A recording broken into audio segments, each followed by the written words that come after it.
Hello, I'm Eric Snodgrass, and thank you for watching today's Ag Forecast brought to you by Nutrien Ag Solutions, your premier platform for real-time global insights.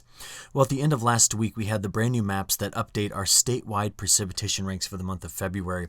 And given that split flow in the Pacific and the strong subtropical branch of the jet stream, we can see what it did here in parts of the Mid-South, Mid-Atlantic, and the Southeast, with several states having their top 5 wettest February on record. Meanwhile, the split flow is what gave us such enormous precipitation deficits in California. But I want to turn your attention quickly here to what happened here in the North Central Plains and also in the Great Lakes states, where we saw many states here showing below average to much below average conditions. Now, when you see this, you might be thinking that we're getting a good drying out as we go into spring, but I want to make one simple point to you before you watch that video over there on the left. If you just look over here at our calculated soil moisture anomalies, we have not seen much of a change overall in this picture here over the last month, and you can still see widespread across the Missouri River Basin, the Mississippi River Basin, and the Ohio River Basin, including down here in the Tennessee Valley and the Southeast, well, 2 to 6 inches of surplus soil moisture. Now, the video over there on the left was in Steele, North Dakota, so if you're just running along like right here through I-94, it's right here in the middle part of the state of North Dakota. So this is a location that's been relatively dry as of late, but take a look at what the soil moisture looks like here. So this guy's running through this field with his tracks, and you can just see that just the weight of the equipment here just producing some incredibly, well, just pulling that moisture out. Very, very soggy soil. So I want to thank Justin for allowing us to see this video of just how rough things are in parts of North Dakota as we enter into this spring time period. Now, as I said, over the last week, we had a relatively large section of the United States that was relatively dry. It was mainly the cutoff low that went through here that brought in much of the precipitation, plus last week's big severe weather outbreak in parts of Tennessee and Kentucky. But as we had been forecasting, that midsection of the country did get a drier week. And because of that, take a look at what the winds were doing on Saturday. Very strong southerly winds running from Texas right up here in the midsection of the United States. And as those winds are blowing over, well, the relatively drier conditions as of late, we even saw some very interesting stuff on radar indicating some problems we were having with fire. So this is the Dodge City radar, and I want you to look right down here at this town called Beaver. Here, this is in the northern part of Oklahoma, and there was a fire here, and we were actually seeing on radar the smoke plume, which was impressive. By the way, before I show you more of this, these lines you see here, those are actually wind farms. So you can see that the top of the radar beam, the top of the blades are hitting the radar beam here, giving us a return echo. But coming back to those fires, we could actually see them pretty well from space, and that burn scar as viewed here from some of our high-resolution, low Earth orbiting satellites in parts of Oklahoma really showing up quite well here with a smoke plume really pushing on those southerly winds. Now, with those southerly winds and the warmer conditions, look at the snowmelt that we got out of this. So we are continuing to erode away that snow that was sitting in the Dakotas, Minnesota, and Wisconsin with these warm temperatures. But there is some major change coming into this area in the near term, and I'm going to talk with you about the snowfall forecast that's going to fill in some of the gap, which we've been talking about was a lot different from a year ago at this time.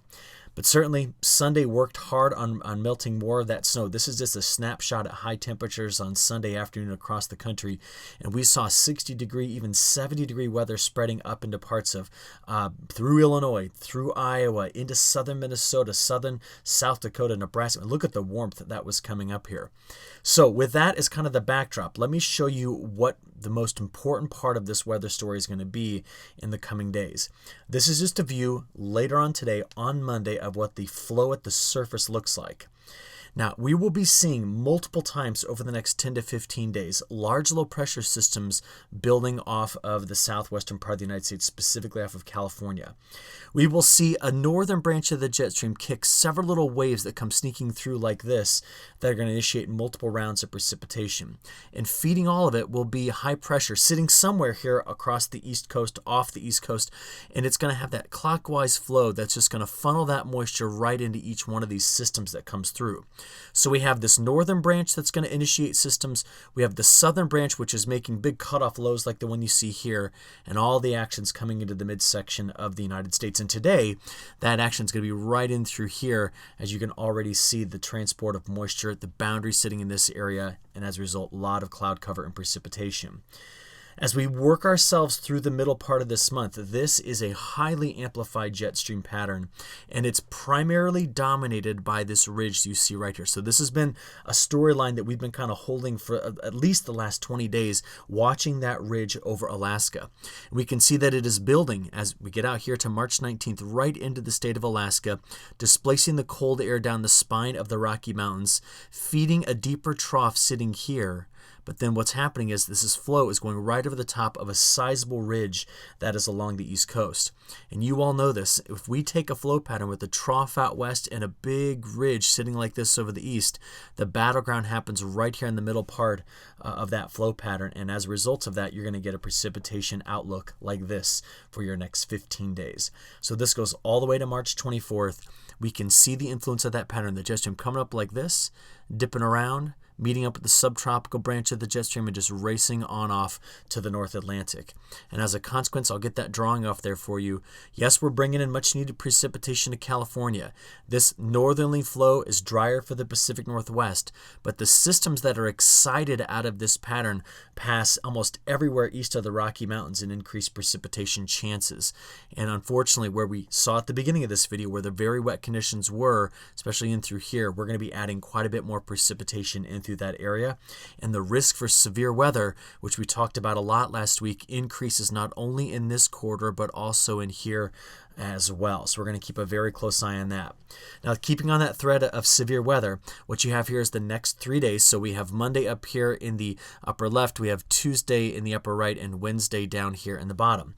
Now, right now, we don't see any regions where the Storm Prediction Center has really elevated the risk for severe storms, but still, throughout the middle of this week, we're going to watch for these regions to have the chance for thunderstorms, with the this region right in through here on Monday, Tuesday, and Wednesday all having a marginal chance for having some severe storms. So if you're in those areas, my point here is just to keep a lookout. I'm going to show you what the models are doing in just a few moments. But as I said at the beginning of this video, with that storm track, with the deeper trough sitting here and the colder air coming in through this is the probability of getting at least 3 inches of snow through the next 10 days from the European ensemble. And certainly we see the snowpack building up at the Cascades and in the Sierra Nevada, which is desperately needed. But with a northern branch to this jet stream, still a strong subtropical branch coming in through like this, we will see plenty of snow chances that come through this corridor. And therefore, we're going to fill in those gaps where we had melted all that snow due to very warm conditions. The big question I have to answer is, how long is the cooler weather going to be around in the high plains in the lower central United States? And is the flow pattern going to be amplified enough such that we get big warm-ups that come through and melt the snow off when it comes through? So again, this map in the background here represents, over the next 10 days, what the probability, and you can see that down here in the color bar, looks like in terms of getting at least 3 inches of snowfall. All right. So here's what it looks like. Now, this is the flow pattern through midweek. So just through midweek, there's our subtropical branch. You can see it here. And here's the northern branch. And where these two features are kind of coming together, well, it's kind of, I think I may have drawn this a little bit too simply. You can actually see here the northern branch is doing this, like this, and has a little piece in through here, and it all comes together something like that. So this branch here is going to be exciting several systems. The deeper trough that you see cutting all the way back here is going to be the main culprit for the very active pattern for the next 15 days. But this just means a pattern like this with high over low out there in the Pacific, several rounds of precipitation coming through this week. That's the main story there. So let's take a look at it. In the overnight hours last night, we saw a broad shield of precipitation developing through early this morning right here in the central part of the United States. This is the open wave number one coming off of the stronger subtropical or southern branch. All right. On the back side of this, in parts of Colorado and in Nebraska here, we are watching for early this morning a mix in precipitation, but so warm out ahead of it, this is all rainfall. Now this pushes through Iowa, Illinois, Missouri, into Wisconsin, then eventually into Michigan by this afternoon. And we see that the southern side of this, where the frontal boundary sits, goes right through the Mississippi Valley here through early this evening. So widespread scattered showers and thunderstorms here, a broad shield of rain moving through the rest of the Midwest here. And that's system number one, and it pushes on off to the east, you can see by Tuesday morning. So by Tuesday, spreading that rain from Illinois through the Ohio Valley, the southern tail of this getting all the way down into parts of Mississippi and Alabama, and a broad shield of rain moving through the northeast on that ridge. So it's too warm there to get much snow out of this at all. Okay, let's now work our way into Tuesday evening, and now we're getting out into Wednesday morning. At that time, we have another weak wave coming in the northern branch that passes through the midsection of the United States. So again, this is midnight Wednesday, but let me rewind the clock back here to Tuesday afternoon and evening. You can see it bringing widely scattered on the south, rain. On the northern side, some snow. Might get some of this in southern Minnesota here. This is 10 p.m. Tuesday, and that works through by Wednesday morning. So we're going to watch this second wave coming in through here. But I've been telling you the bigger wave is this one that's happening over California. And if I just step back again, you can see that deep cutoff low moving through California Tuesday afternoon and evening, bringing in some widespread rain and some snow at the higher elevations. Okay, from there, we got to go over to the European model to stretch this out. So let's click play and pause it right here. This is now Tuesday evening, getting into Wednesday morning. So here's that second wave moving through. Here's the deep cutoff low coming through California. And as that emerges, look at this Wednesday afternoon, Wednesday evening. Now we're getting to Thursday morning. At this particular time, we still see a lot it appears to be disorganized, but this is the influence of that northern branch, bringing in precipitation Tennessee, Kentucky, stretching back over into Kansas, but the deeper low still sitting here in parts of southern Canada, and there's a pretty complicated frontal boundary system that's associated with this. So Thursday morning, this is what your rainfall snapshot looks like. Thursday afternoon and evening. Now you see things becoming more organized as it moves over parts of Illinois here. So this is a broad area of low pressure, again, on that northern branch, while the southern branch is still coming through parts of, well, Mexico, Southern California, and Arizona. So that moves on off here to the north and east. You can see the main frontal boundary by Friday morning sliding all the way down through the mid-south, getting over to Arkansas, and then meeting up with the cutoff low. So here we go again. This is Friday afternoon, Friday evening, getting into Saturday morning, Saturday afternoon and evening. Now this next system, I want to talk about it very carefully here, because as we get to the end of this week, where the cutoff low from California emerges in the United States, we do not have pinned down. Now we do see that on the northern side of this precipitation shield, it might be cold enough to bring in some snow in through this area. But I'm just going to tell you, you're going to need to keep up to date with each forecast video this week, because this flow pattern, as you've now seen me describe, is quite complicated. And as a result, it's very challenging to pick out exactly where that rain-snow boundary is going to be. It depends on how cool the air is coming in behind this low here, sneaking into the high plains, into the central plains, and eventually into the Midwest. But as we move this forward, you can still see, in fact, watch this. I'm just going to click play from next Sunday on out, and you just see this thing just keeps going. And that's why when I exclusively show you week 2, so this is now next Monday going all the way out to Tuesday the 24th, we see much of the same.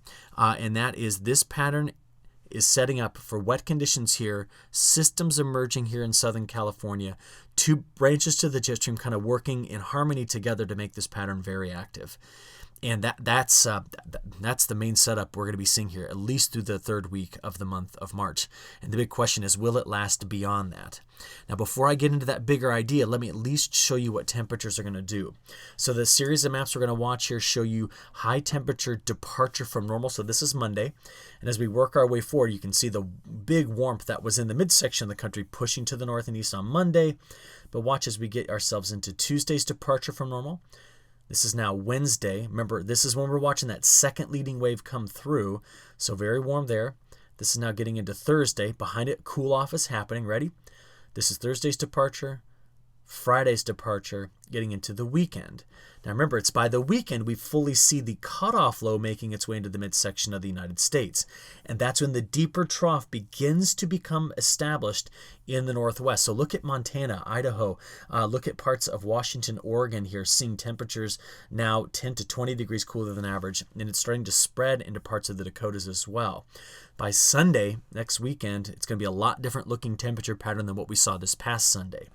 So going out here to days 5 through 10, we can see the ridge pushing into Alaska, warming things up here. The displacement of the cold air coming down through parts of British Columbia, Alberta, and Saskatchewan, and over into Manitoba. And this, of course, then invades Montana, North and South Dakota. Meanwhile, with the cutoff lows that keep setting up here, we see cooler than average weather moving through California. But with the big ridge that's setting up in this part of the world, gosh, we see much above average temperatures there. So this is a highly amplified pattern. And right now, it appears that all the way out to the third week of the month of March, it really becomes quite amplified. Big ridge almost blocking up the flow such that the atmosphere has to do this. Now, that's something we haven't quite seen in a while, such highly amplified flow. So I put over here, there's a bit of a word of caution. You're looking at that line graph which shows you the East Pacific Oscillation. And you see that when it dips way down here, almost going off the bottom of this chart, that's when there's the huge ridge sitting right there over Alaska. One thing that the models have really struggled with this winter is the strength and the depth and the amplitude of the EPO. So I'm going to watch it carefully because this is a very highly amplified pattern. And to be honest, it kind of goes a little bit against a couple of other teleconnections. So what you're looking at over here on the left is the MJO, and just a bit of a shift in your thinking. As we move into spring, for the eastern 2/3 of North America, the warm phases of the MJO are now 6, 7, and 8. And the cold phases are 1, 2, 3, and 4. So the MJO is currently sitting over here in phase 5, will move into 6 and 7, and then whether or not it collapses back into null phase or does emerge over in these cooler phases is still yet to be seen. Now, the correlation with this is relatively weak, so don't think that this is the dominant driver. But why I say that I'm a little bit skeptical of what's happening over Alaska is because of a couple of other things here. One, our stratospheric polar vortex is still very strong, very positively anomalous Arctic oscillation. We don't have a strong ENSO signal. In fact, the southern oscillation is just slightly negative. But why I'm thinking that the flow pattern may be a bit more zonal than the long-range models are suggesting is that our global wind anomalies have kind of come back up into another peak in through here. And usually when that happens, the jet stream's a bit more zonal, more west to east. So we need to watch it carefully is all I'm saying, but the weekend model runs are pointing toward that more highly amplified pattern. Now to finish this up, let's do a quick international view of things. The animation that you're watching here is over the last week global precipitation as measured from satellite. Now to take you back to the beginning of this, we can see this is the remnants of Tropical Storm Esther moving through parts of southeastern Australia, adding to the major flood problem we're having here. But if you come back over to South America, this was a very dry week. Watch it again for southern Brazil and Argentina. And you can see that all the heaviest rainfall was tucked away into this corridor. And there was a couple of very brief shots at some rainfall that came through Argentina, but overall it's been quite dry. So to finish this up, let's just show you a global snapshot over the next 15 days. What we see here is I want you to focus in right in through this section of the world, right in through here. We're getting this transport of moisture coming out from those stronger subtropical branches here.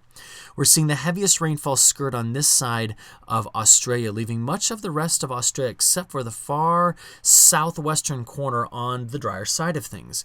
But I want to focus in on Europe, and then I want to talk to you about South America. Over the next least 5 days, I continue to see much of the Russian wheat belt showing above average temperatures. We may possibly be returning toward normal temperatures next week. But take a look at what's going on in South America. Over the next 5 days, we still see this wedge as the wettest region and dry through southern Brazil, Paraguay, Uruguay. But keep a close eye here because we could be bringing in some much needed rainfall to southern growing areas in Argentina. And looking out into week 2, the European model is expanding its wetter region here. And again, watching the South American precipitation patterns right now it's going to be very difficult to go much beyond about 10 days in picking up on this pattern because we're really lacking some stronger signals telling us how things are going to change. So with that, I'm going to wrap this video up and hope that you all have a great week. I look forward to giving you updates each day this week. Check it out at my.nutrienagsolutions.com. Have a good one. Thank you.